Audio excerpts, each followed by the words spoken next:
Welcome to சூர்யாஜி channel. நம்ம இன்றைக்கி இடியாப்பம் எப்படி செய்கிறதுன்னு பார்க்கலாம்.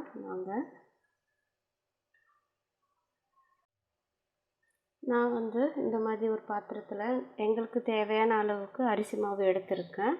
நீங்கள் உங்களுக்கு எவ்வளோ தேவையோ அவ்வளோ எடுத்துக்கோங்க.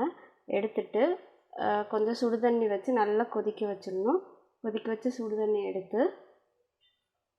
சுடு தண்ணி எடுத்து மாவில் ஊற்றி நல்லா பிசைஞ்சிக்கோங்க. உங்களுக்கு தேவைன்னா கொஞ்சம் உப்பு போட்டுக்கலாம். உப்பு போட்டு நல்லா பிசைஞ்சு வச்சுக்கோங்க. இந்த மாதிரி ரொம்ப கெட்டியாக இல்லாமல் கொஞ்சம் ஈரத்தன்மை இருக்கிற மாதிரி நல்லா பிசைஞ்சு வச்சுக்கோங்க. இப்போது எப்படி பண்ணுறதுன்னு பார்க்கலாம்.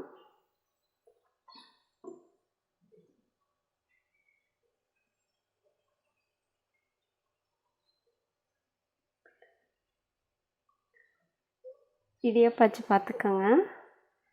இந்த மாதிரி இருக்கும். இது நம்ம உள்ளே போட்டுக்கலாம். உள்ளே போட்டுட்டு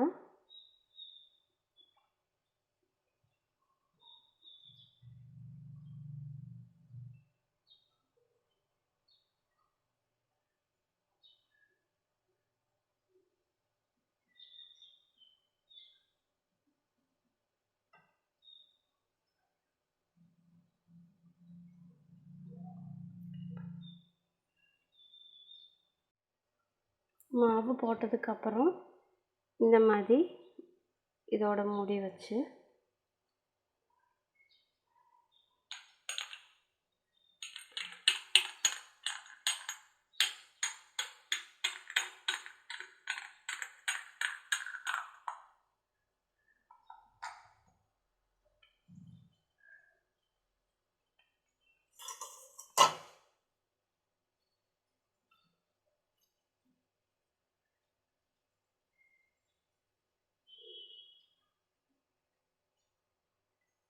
நம்ம மூடிட்டு அப்படியே திருப்பி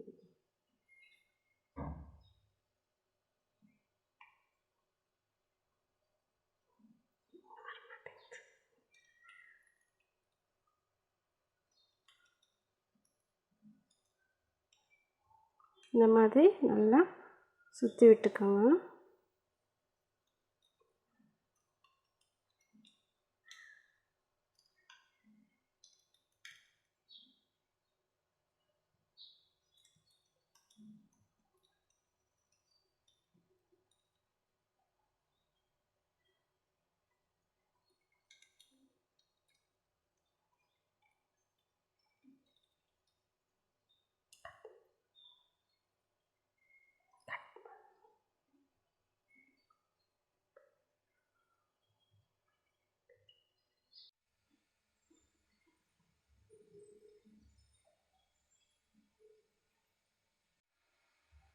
அடுத்து இந்த மாதிரி இட்லி பாத்திரத்தில் நம்ம இதை வச்சுக்கலாம்.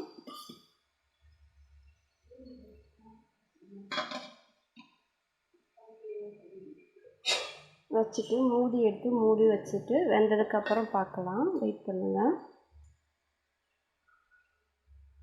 அடுத்து இடியாப்பம் வெந்துருச்சான்னு பார்க்கலாம். இடியாப்பம் வெந்துருச்சுங்க. இதை எடுத்து ஒரு பாத்திரத்தில் மாற்றி வச்சுக்கலாங்க.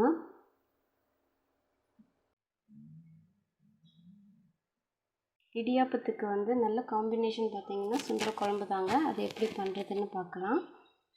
நான் 2 பல்லாரி எடுத்து இப்படி கட் பண்ணி வச்சுருக்கேன். அதுக்கப்புறம் கொஞ்சமாக இஞ்சி துண்டும் பூண்டும் எடுத்து இந்த மாதிரி கட் பண்ணி வச்சுருக்கேன். அடுத்து 2 தக்காளி எடுத்து இந்த மாதிரி கட் பண்ணி வச்சுருக்கேன். அரை மூடி தேங்காய் எடுத்து துருவி அதை மிக்சியில் அரைச்சி வச்சுருக்கேன். 200 சுண்டல் எடுத்து நல்லா வேக வச்சு வச்சுருக்கேங்க. அதுக்கு என்னென்ன மசாலான்னா கொஞ்சமாக 2 ஸ்பூன் மிளகாத்தூள் எடுத்துக்கோங்க. கொஞ்சமாக சிக்கன் மசாலா எடுத்துக்கோங்க. மஞ்சள் பொடி எடுத்துருக்கேங்க. அவ்வளோதாங்க. உங்களுக்கு தேவையான அளவுக்கு நீங்கள் மசாலா எடுத்துக்கோங்க. இது எப்படி பண்ணுறதுன்னு பார்க்கலாம்.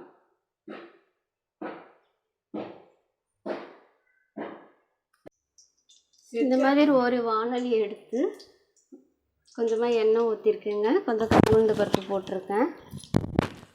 அடுத்து கட் பண்ணி வச்சுருக்கிற பல்லாரி எடுத்து போட்டுக்கலாங்க.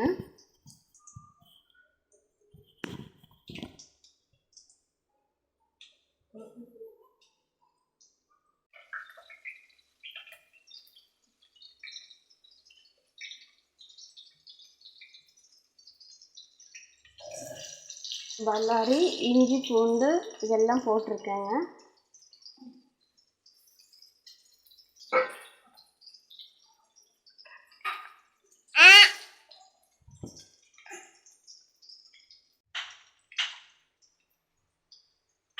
அதுக்கப்புறம் கொஞ்சமாக கருவேப்பிலை போட்டுக்கலாம்.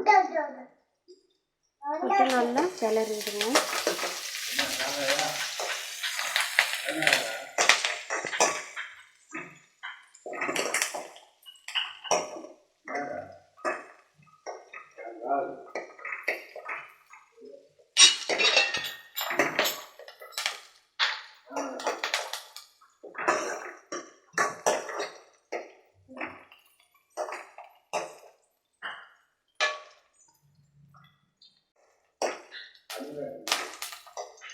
இந்த பல்லாரி நல்லா வதங்கினதுக்கப்புறம் நான் எடுத்து வச்சுருக்கிறேன்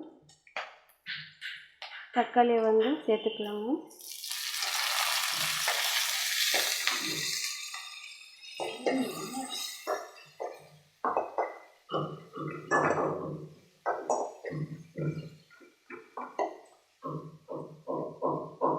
அது கூட கொஞ்சமாக உப்பு சேர்த்துக்கலாம்.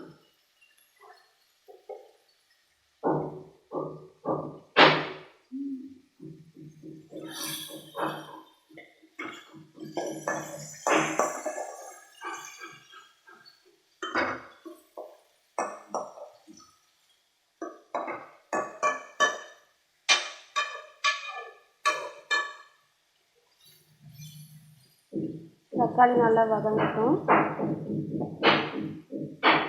தக்காளி வெங்காயம் எல்லாம் சேர்ந்து நல்லா வதங்கிடுச்சு. அதுக்கப்புறம் நம்ம எடுத்து வச்சுருக்கிற மசாலா இது எல்லாத்தையும் நம்ம இது கூட சேர்த்துக்கலாம்.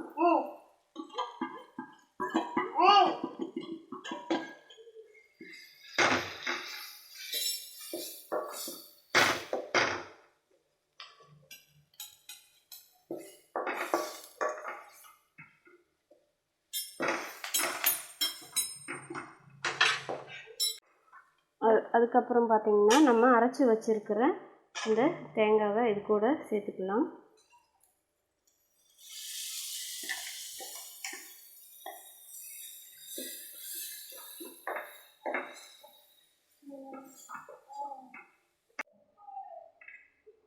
அரைச்ச தேங்காவை இந்த மாதிரி ஊற்றினதுக்கப்புறம் நீங்கள் தேவையான அளவுக்கு தண்ணி ஊற்றிக்கோங்க. இப்போ அதுக்கப்புறம் பார்த்திங்கன்னா நான் வேக வச்ச சுண்டல் அதே தண்ணியோடு தான் நான் எடுத்திருக்கேன். நீங்கள் அது கூட சேர்த்துக்கோங்க.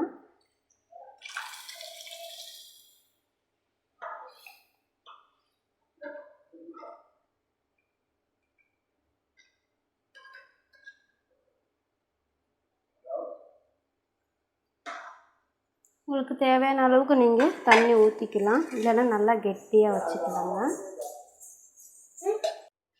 இடியாப்பமும் நல்ல சுவையான சுண்டல் குழம்பும் ரெடி ஆயிடுச்சுங்க. நீங்களும் வீட்டில் இது மாதிரி செஞ்சு பார்த்து சாப்பிடுங்க. சாப்பிட்டுட்டு எங்களுக்கு மறக்காமல் கமெண்ட்ஸ் பண்ணுங்கள், லைக் பண்ணுங்கள், ஷேர் பண்ணுங்கள். மறக்காமல் பெல் பட்டனை கிளிக் பண்ணுங்கள். தேங்க்யூ.